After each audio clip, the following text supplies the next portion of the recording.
The talk of the last few months has been inflation. The chairman of the Federal Reserve, Jerome Powell, has assured us that this is transitory and we've got nothing to worry about. Other analysts, however, say we've got a big problem on our hands and this inflation is here to stay. Keep in mind, though, that some of these doom and gloomer analysts have correctly predicted 50 out of the last 3 crises, so you might want to take it with a grain of salt. But what should investors do? Stay tuned and find out.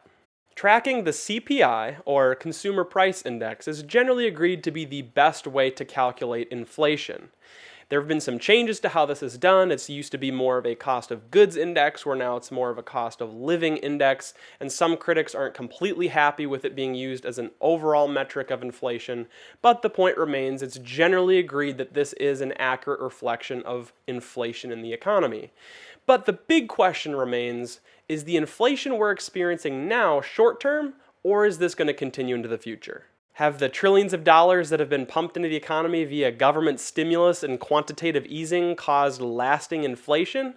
Or are the increases in prices due to supply chain constraints and other short-term factors?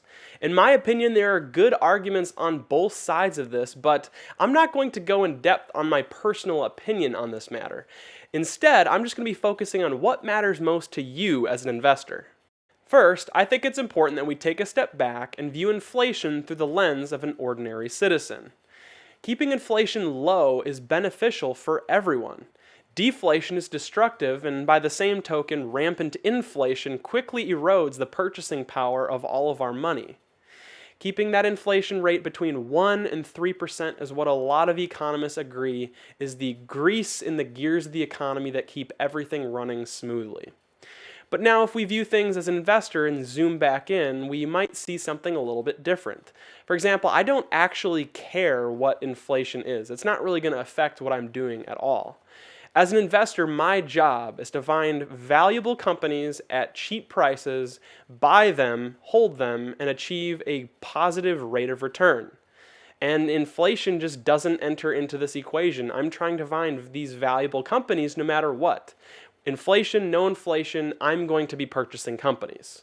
Today, inflation may seem very scary, and perhaps it'll feel even scarier tomorrow. And I promise you, there'll be something new that's scary next month and even next year. This is just what happens in the stock market. Check out this clip from Peter Lynch. You don't need this in the stock market. So all you have to know is you're going to see it's always going to be scary. There's going to be always something to worry about. And you just have to forget all about it. Cut it all out and own good companies or own turnarounds. Study them and you'll do well. And that's all there is. Peter Lynch is an incredible investor and a wealth of great advice. To some, though, that clip may be a little bit disappointing because they've grown up hearing, "Don't just stand there, do something." But as an investor, sometimes the opposite is true. Sometimes it should be phrased, "Don't just do something, stand there." Peter has said the most important organ as an investor is the stomach, not the brain. And when there's fear going on and inflation and all sorts of things, sometimes the best thing is to do nothing. To keep doing exactly what you've been doing. You don't need to change your investing approach just because there's fear. Look at this graph of the Dow Jones. As Peter Lynch says, there's always something to worry about.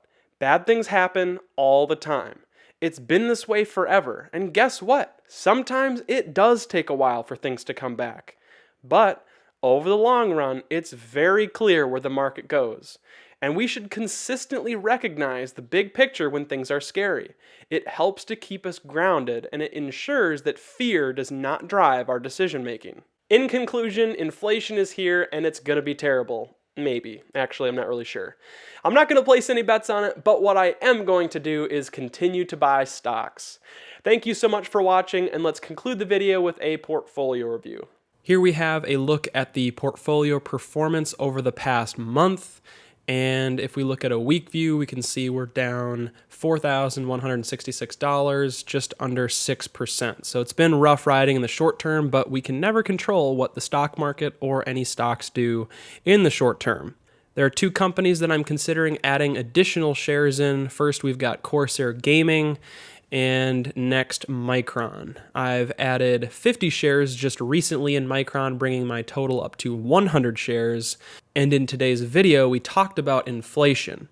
if there's inflation coming in the future, it's a good idea to be acquiring companies that have relatively good balance sheets, because when there's inflation and interest rates are as low as they are, there is a chance that the Federal Reserve will increase rates. And if that does happen, companies that are unprofitable and do not have a very good balance sheet, or they have lots of debt, may be facing some issues. So if we look over here at Micron Technologies, this is just a very quick look. We can see that the current ratio of Micron is a 3.4, so very well capitalized. It's in a good financial position in the short term, and with the semiconductor shortage that we're likely to have over the next 5 or 10 years, this entire industry is going to be experiencing tailwinds, so expect to see massive free cash flow coming from this company and others in the semiconductor industry. I love to be an owner of this company and look forward to seeing the future. Going forward with Micron, I may consider selling some covered calls. I have one covered call sold here way out of the money, so very conservative strike price. That expires this Friday. And going forward, if Micron's stock price trends back up, I may consider selling even more covered calls. I just don't want to be caught in a tough situation where Micron's stock price jumps in the short term and I end up getting assigned those shares. So I am very bullish on Micron, so I want to take advantage of share price appreciation, but will also reduce my downside risk by selling covered calls if it makes sense. If you don't know what covered calls are and would like to hear how using them may be able to reduce your overall risk, especially when entering a new stock position, consider watching my recent video entitled "Options Aren't Risky, You're Doing It Wrong." So that's it. That's the portfolio review for today. Let me know in the comments if you have any questions about inflation, the portfolio, or if I missed something on this topic. Thanks so much for watching. If you made it this far in the video, please give it a like and consider subscribing. Until that next one, peace.